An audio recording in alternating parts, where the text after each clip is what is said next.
Hello दोस्तों, कैसे हैं दोस्तों। मैं सेकंड सेमेस्टर का सोशल साइंस का असाइनमेंट बताने जा रही हूँ कि उसमें क्या लिखना है और कैसे। ठीक है, चलिए स्टार्ट करते हैं। आज का टॉपिक है भूकंप। हमें भूकंप के बारे में लिखना है। ठीक है, चलिए हम आगे चलते हैं। हेडिंग डालेंगे भूकंप। सामान्य भाषा में भूकंप का अर्थ होता है पृथ्वी का कांपना। भूकंप क्या है?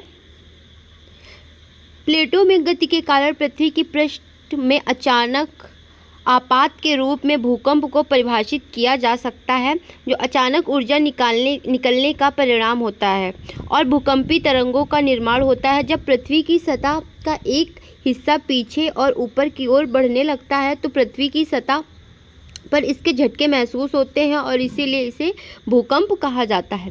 भूकंप का अर्थ केवल यह कहा जा सकता है कि जब पृथ्वी में कंपन होता है।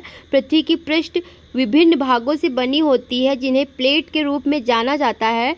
इस आर्टिकल में हम आपको भूकंप के बारे में सभी जानकारियां देंगे, जिसमें भूकंप के कारण, तथ्य और भूकंप क्षेत्र शामिल है। चलिए हम आगे चलते हैं। सबसे पहले आप हेडिंग डालेंगे भूकंप की परिभाषा। भूकंप भूपटल का कंपन लहर है जो धरातल के नीचे चट्टानों के लचीलेपन या गुरुत्वाकर्षण की समस्थिति में क्षणिक अव्यवस्था होने के कारण उत्पन्न होता है। भूकंप के प्रकार। दोस्तों, भूकंप के कितने प्रकार होते हैं वो देख लेते हैं। भूकंप के विभिन्न प्रकार हैं जिन्हें देखा जा सकता है। विवर्तनिक भूकंप या भूकंप का सबसे सामान्य रूप है। आमतौर पर हम पृथ्वी की क्रस्ट में मौजूद प्लेटों की गति के कारण होता है, जिन्हें टेक्टोनिक प्लेट कहा जाता है। ज्वालामुखी भूकंप। टेक्टोनिक भूकंप की तुलना में इस प्रकार का भूकंप कम सामान्य है। इस प्रकार के भूकंप ज्वालामुखी के विस्फोट से पहले तथा बाद में आते हैं। यह आमतौर पर मैग्मा के ज्वालामुखी से निकलने के कारण आता है, जो चट्टानों द्वारा सतह पर ढकेला जाता है। तीसरा नंबर कौन सा है? संक्षिप्त भूकंप। संक्षिप्त भूकंप।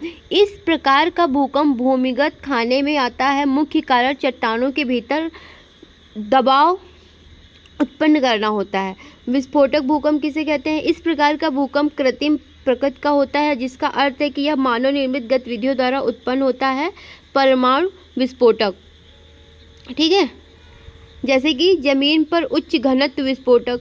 विस्फोट भूकंप का प्राथमिक कारण है। भूकंप के क्या क्या कारण है दोस्तों? ज्वालामुखी। ज्वालामुखी क्रिया के अंतर्गत भी भूकंप आ सकता है। भ्रसन एवं वलन। ठीक है, और सरप्लस वाटर प्रेशर। भूपटल में संकुचन की स्थिति। पृथ्वी का परिभ्रमण। मानवीय कारण प्लेट टेक्टोनिक प्लेटों में टकराव। फिर भूकंप के प्रभाव कौन से हैं? भूकंप हमेशा मनुष्य के लिए अभिशाप ही साबित होता है, लेकिन कभी कभी यह वरदान भी साबित हो जाता है। भूकंप के कारण होने वाली प्रमुख हानि तथा लाभ निम्न है। भूकंप से हानियां कौन कौन सी होती हैं? भूकंप के कारण जनधन की अपार हानि होती है। पृथ्वी के धरातल पर सबसे अधिक कंपन अभिकेंद्र पर होता है और सबसे अधिक क्षति भी अभिकेंद्र के आसपास ही होती है। कई बार भूकंप के कारण नदियों के मार्ग में रुकावट पड़ जाती है और उनका प्रवाह रुक जाता है, जिसके कारण नदी का जल आसपास के इलाकों में फैल जाता है और बाढ़ आ जाती है।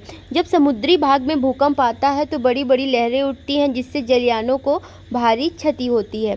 ठीक है, भूकंप के कारण भूपटल पर बड़े बड़े भ्रंश पड़ जाते हैं, जिसमें यातायात में बाधा उत्पन्न होती है।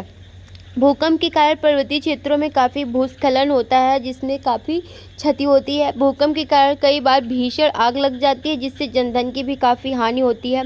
दोस्तों, भूकंप से क्या लाभ है?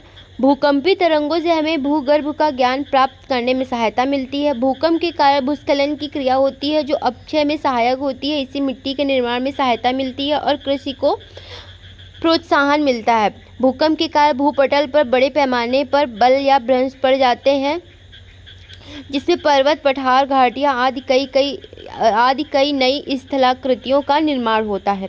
भूकंप के कारण धरातल पर बड़ी बड़ी दरारें पड़ जाती हैं, जिसमें कई खनिज पदार्थ सुगमता से मिल जाते हैं। भूकंप के कारण भूभागों के उससे बड़े बड़े झीलों का निर्माण होता है, जो मनुष्य के लिए काफ़ी उपयोगी सिद्ध होती है। कई बार भूकंपी भ्रंशों से जल स्रोत का जन्म होता है, जो मनुष्य के लिए काफ़ी लाभकारी साबित होता है। दोस्तों, भूकंप के कारण बहुत सारे जलमग्न भाग समुद्र से बाहर आ जाते हैं और नए स्थलीय भाग का निर्माण कर देते हैं। भूकंप से दोस्तों बचने के क्या क्या उपाय हैं, जैसे कि आपको भूकंप के झटके महसूस होंगे, वैसे ही आप किसी मजबूत टेबल के नीचे बैठ जाएं और कसकर पकड़ लें।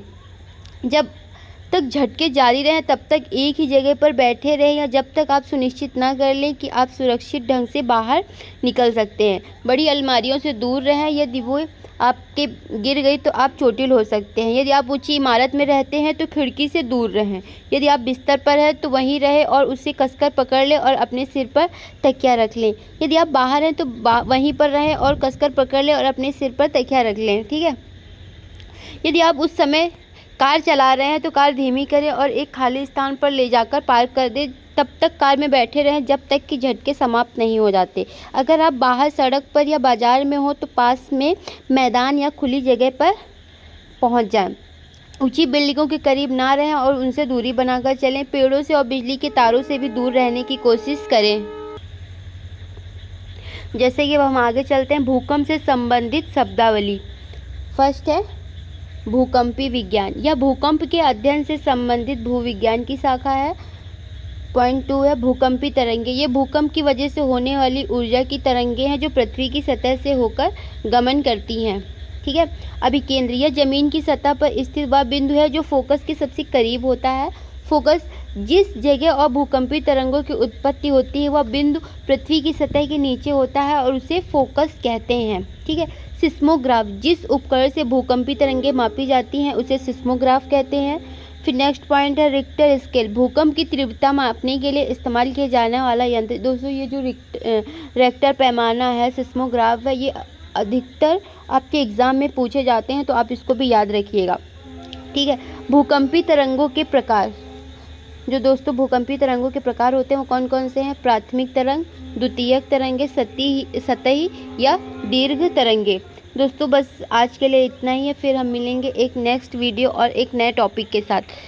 अगर आपको हमारा वीडियो पसंद आया हो तो हमें कमेंट में ज़रूर बताएं और लाइक कमेंट शेयर करना बिल्कुल भी ना भूलें। अगर आप हमारे चैनल पर नए हैं तो सब्सक्राइब करना भी बिल्कुल भी ना भूलें। थैंक यू दोस्तों।